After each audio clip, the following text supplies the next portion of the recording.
Verso 30, novamente ele disse: com que compararemos o reino de Deus? Olha lá, Marcos dando sequência. Que parábola usaremos para descrevê-lo? Resposta: é como um grão de mostarda, que é a menor semente que se planta na terra. E, no entanto, uma vez plantado, cresce e se torna a maior de todas as hortaliças, com ramos tão grandes que as aves do céu podem abrigar-se à sua sombra. Com muitas palavras semelhantes, Jesus lhes anunciava a palavra, tanto quanto podiam receber. Olha que legal. Não lhes dizia nada sem usar alguma parábola. Quando, porém, estava a sós com seus discípulos, explicava-lhes tudo. Aqui é um ponto muito legal, porque se a gente não tomar cuidado aqui, a gente lê essa comparação de uma maneira visual bem diferente. Eu quero só trazer algumas ideias para a gente. Primeiro, Marcos aqui traz a continuidade da revelação do que é o reino de Deus. E, de novo, a sugestão de que para descrever o reino de Deus, precisa usar uma ilustração. Precisa usar uma comparação, uma parábola. E a parábola, ou a demonstração, a ilustração é um grão de mostarda. Menor semente que se planta e depois ela cresce maior que todas as hortaliças. Quando você pensa nisso, dá a impressão de que isso vai se transformar numa árvore, né? Numa grande árvore, onde as aves podem se esconder embaixo dela. Mas a ideia aqui é como se fosse uma ramificação. Sabe quando cresce igual a erva daninha que vai crescendo e vai se alastrando para tudo quanto é lugar? Você tá às vezes no meu jardim, lá eu vejo isso todo verão, já estava olhando pro meu jardim hoje, falando, meu pai, daqui a pouco eu tenho que enfrentar. Eu amo fazer isso, meu problema é a falta de tempo. A erva daninha, ela vai crescendo, ou aquelas plantas que você, indesejosas, ela vai crescendo, vai se alastrando, às vezes ela pega uma árvore e ela encobre uma árvore. Já viram isso? Algumas plantas que vão trepando em árvore, ela encobre o caule inteiro de uma árvore. Preste atenção aqui ao seu redor, na Inglaterra, você vai ver muito isso. Você tem uma árvore lá e tem uma planta, nada a ver, às vezes bonita, verdinha, linda, mas você não está vendo mais o tronco, é porque aquela planta que não é a árvore tomou a árvore. Tá no muro, né? No muro, então, nem se fala, né? A gente usa isso no Brasil para decoração, inclusive, que é legal, que é bonito, eu adoro isso.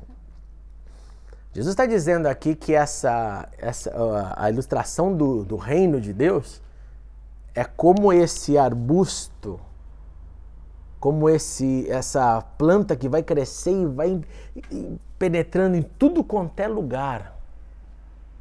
E aqui, de novo, uma ilustração do poder do reino aonde ele é aceito. O que acontece quando Deus é aceito, quando Deus é vivido, quando Deus é recebido e o reino de Deus toma lugar? O que acontece? Ele vai entrando, ele vai permeando, ele vai chacoalhando o indivíduo. Aonde esse indivíduo está, o reino de Deus está ali representado por ele.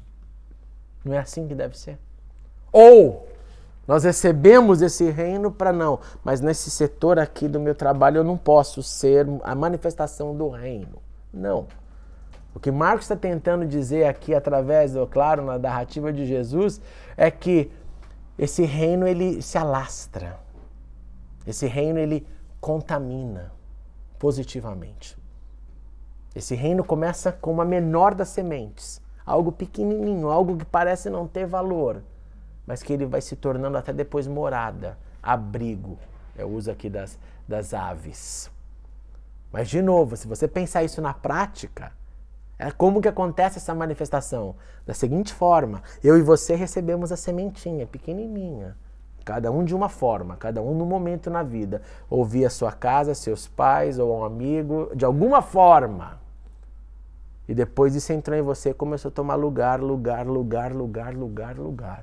E chega um momento que você fala, meu Deus do céu, jamais dá para viver sem isso.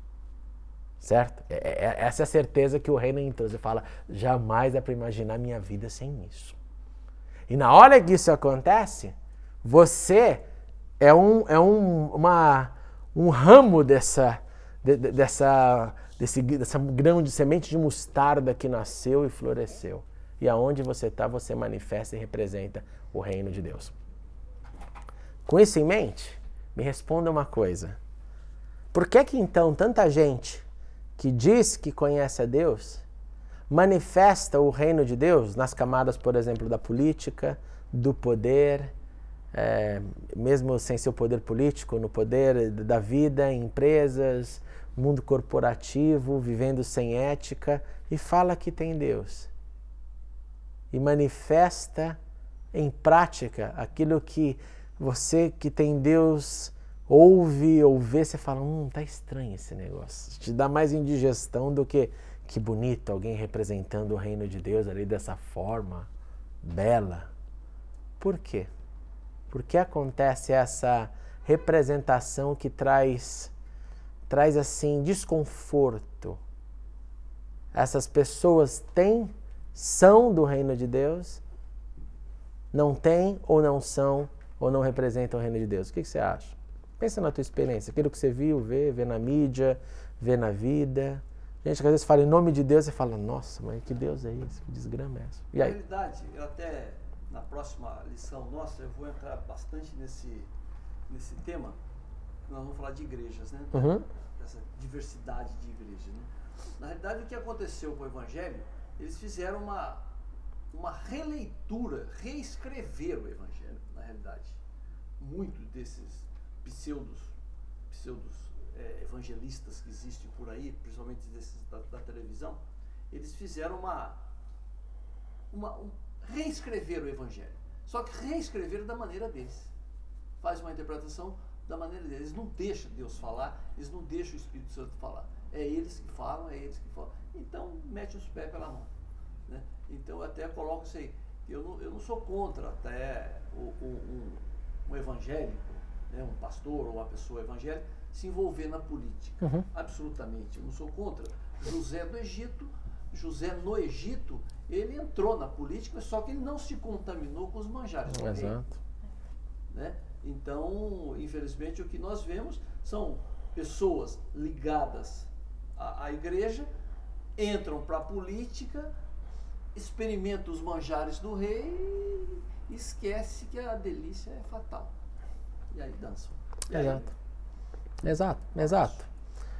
Fora a questão do campo político, no campo da integridade, por exemplo. Quantas vezes nós vemos isso e presenciamos isso o tempo inteiro?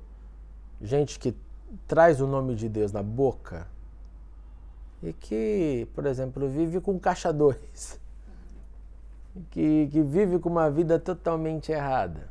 E que para os de fora, não, representa, não, a pessoa lá é cristã, é da igreja, seja lá como quiserem falar. Quantos a gente vê disso também? Muitos. Inclusive nós já vimos pregadores, né, que estão aí na televisão ainda, né, que foram grandes homens de Deus, indiscutível, foram grandes homens de Deus. Hoje são extremamente rancorosos e caíram totalmente, principalmente caíram em adultério, caíram em problemas seríssimos. Eu vejo dessa forma que naquela época eles não tinham ação do Espírito Santo de Deus. Sim, eles tinham ação do Espírito Santo. Só que o dom espiritual, como eu falei na última vez aqui na nossa reflexão do dízimo, ele é dado por Deus. Ele é dado por Deus para a santificação da comunidade, da igreja. A partir do momento que a pessoa começa a extrapolar, Deus, do jeito que ele deu, ele tira esse dom espiritual. Ele tira essa espiritualidade desse indivíduo. Ele tira, porque ele é um dom espiritual. É um dom espiritual. Ele foi dado por Deus para benefício da igreja. Ele tira e a pessoa cai. O que a gente vê normalmente são esses grandes líderes, quando eles começam a bater no peito e achar que é ele que converte as pessoas, é ele que traz as pessoas para dentro da igreja, é ele que arrebanha multidões, é ele. Deus retira a ação do Espírito Santo e ele fica vulnerável, ele vai para o beleléu. Porque se você imaginar aqui, eu volto a chamar a nossa atenção. Se ele for... Se ele foi, né? Se foi dado. Né? Senão é uma falsidade desde o início. Aí, fazendo barulho. Por que eu estou pondo todo esse ponto? Porque, de novo, gente, a parábola da semente está dizendo de uma coisa extremamente simples. A sementinha. Mas ela cresce. Mas ela se expande. E ela tem um efeito. E ela não deixa de ser mostarda. Ela não se torna um uau, um super... Ela continua com a sua característica. De modo que o reino de Deus, ele tem que ser nessa... Número um, ele se alastra através de nós, porque nós representamos o reino de Deus. Nas palavras de Paulo, os embaixadores desse reino. Segundo, ele anda sem alterar, sem se transformar em algo que ele nunca foi. Ele é singelo, ele é simples, ele é verdadeiro, ele é íntegro. Não tem transformação. Quando há transformação, seja para o lado do orgulho, do poder, aí é exatamente acontece o que o Edu falou. Se nasce uma nova cosmovisão, uma nova ideologia, e aí esquece o evangelho. Mas é muito... Aí é o pé de mostarda, não dando mostarda. Exatamente. E o que acontece, eu acho que tem até um paralelo que, pensando nas árvores de novo, né? Uma das árvores que a gente vê uma ilustração forte na Bíblia é o carvalho. O carvalho. Né? Que vem aquela expressão carvalhos de justiça. E às vezes eu acho que tem uma vontade disso, de vez de querer ser uma sementinha pequena, não, eu quero me tornar logo um carvalho, bem grandão, bem forte mesmo. Não é assim, não. Vai lá, o seu arbusto crescendo, né? Entrando na sociedade e ali de uma maneira singela, porque essa é a representação. Não, eu acho assim que nesse caso, a gente voltando aí quando estava falando da semente cair em diferentes tipos de solo, quando a gente vê essa aqui que fala que elas, a palavra é sufocada e ela se torna infrutífera, mas quer dizer, tá lá ainda. Tá lá. Então nesse caso, eu imagino que seja uma coisa assim também. Caiu Também. um tipo de solo que o cara até aparece, mas é infrutífero. Exatamente. Tá ali. Exatamente. Tá produzindo o que deveria produzir. Exatamente. Frutos ruins.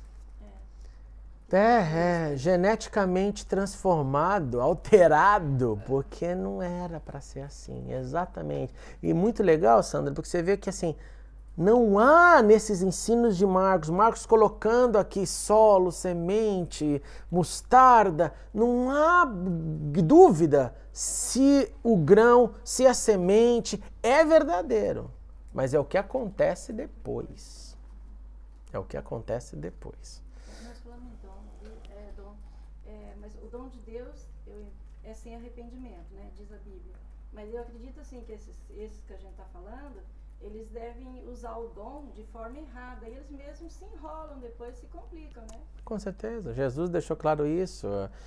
Senhor, Senhor, e a resposta dele vai ser: eu não te conheço. Não há conexão entre o que você fez e disse com o que eu disse. Tem um político lá, não sei se o pastor vê. Tenho visto. Tenho visto. Deputado lá, ele foi eleito para uma comissão de direitos humanos. Sim, né? Tem sido uma guerra no Brasil isso. O que acontece? Eu acho, ele como pastor, ele devia sair daquela situação e deixar. Agora ele bate o pé e diz que ele vai ficar até o fim. Eu acho que isso não é certo. É uma situação extremamente barulhenta no Brasil, assim eu digo. E que é uma representação disso do que o reino não deve ser. Não deve ser. Essa é a minha. O reino não é isso.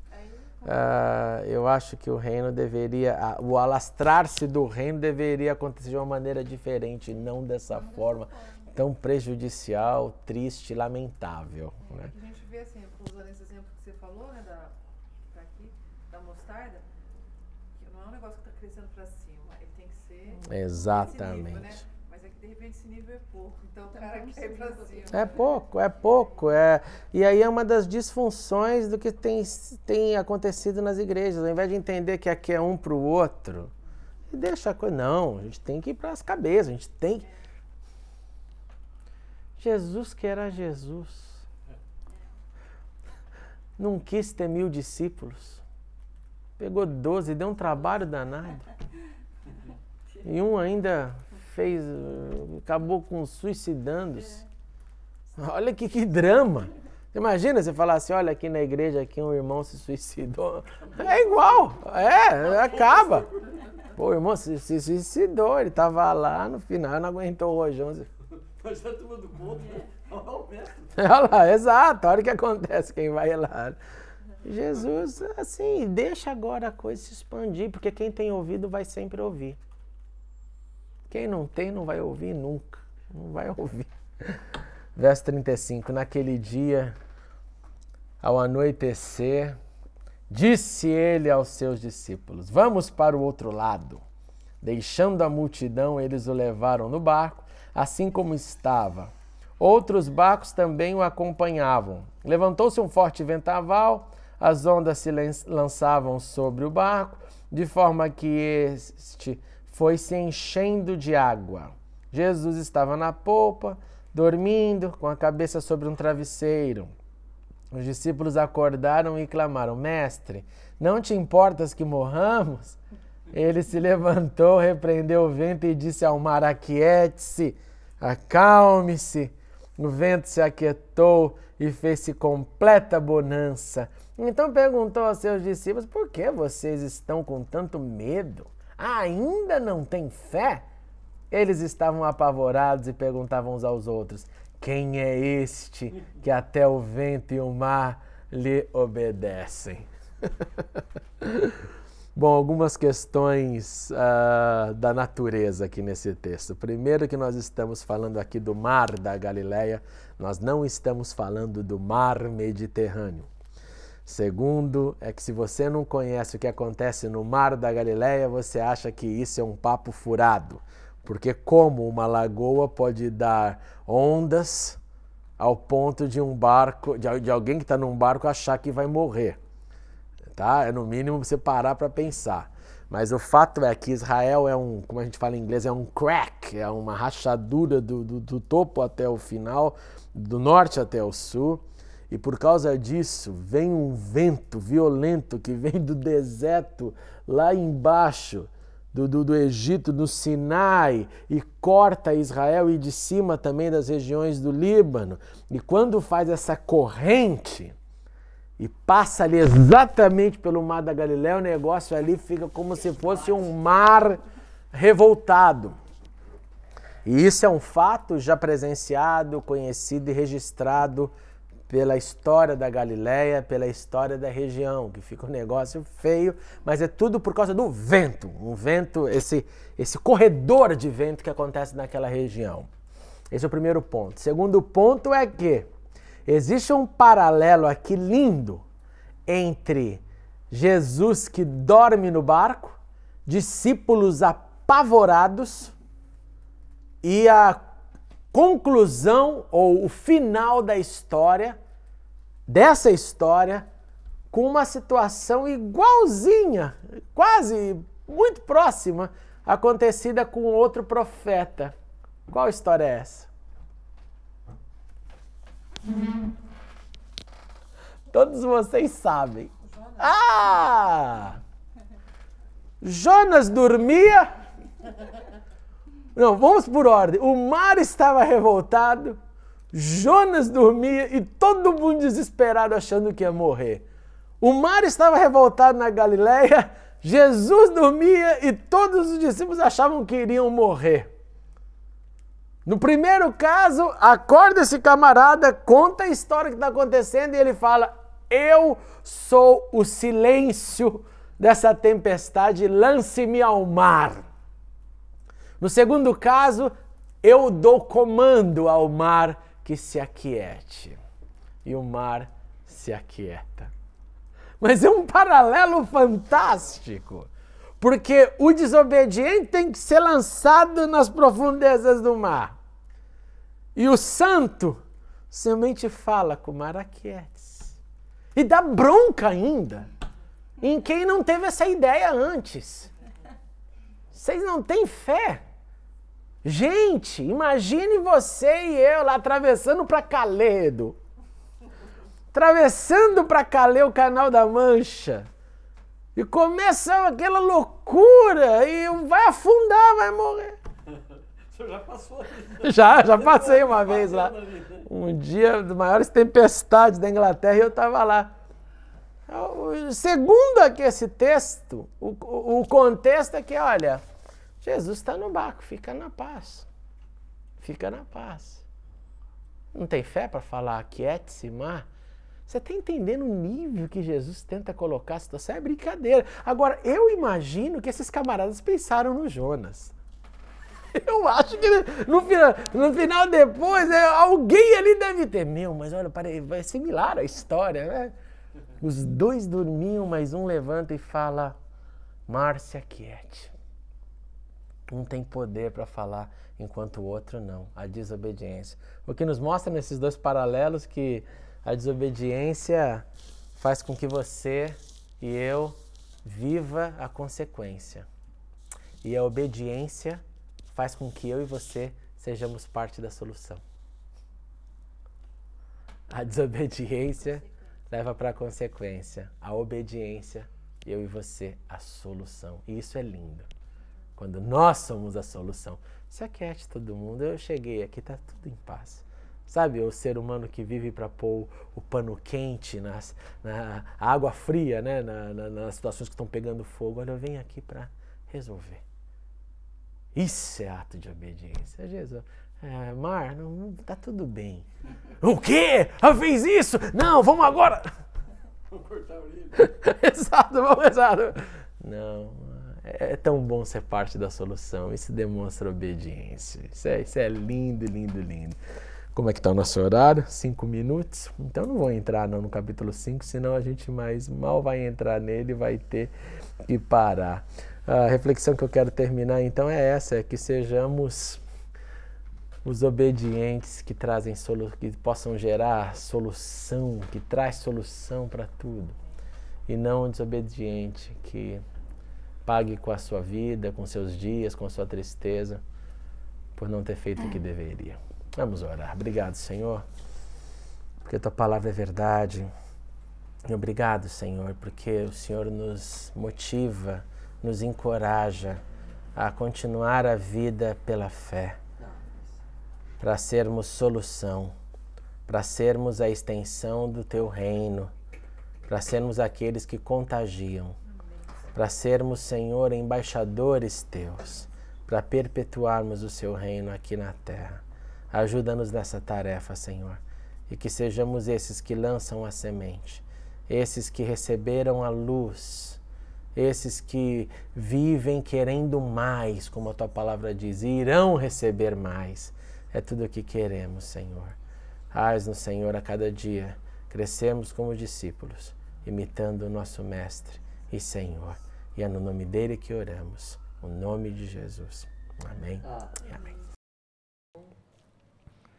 Muito obrigado por assistir a mensagem. Clique agora em inscreva-se para se cadastrar no canal e ser avisado de todas as novidades. Se você quiser ajudar na divulgação, clique em gostei e adicione o vídeo nos favoritos. Não se esqueça também de conferir as mensagens anteriores. Obrigado e até a próxima.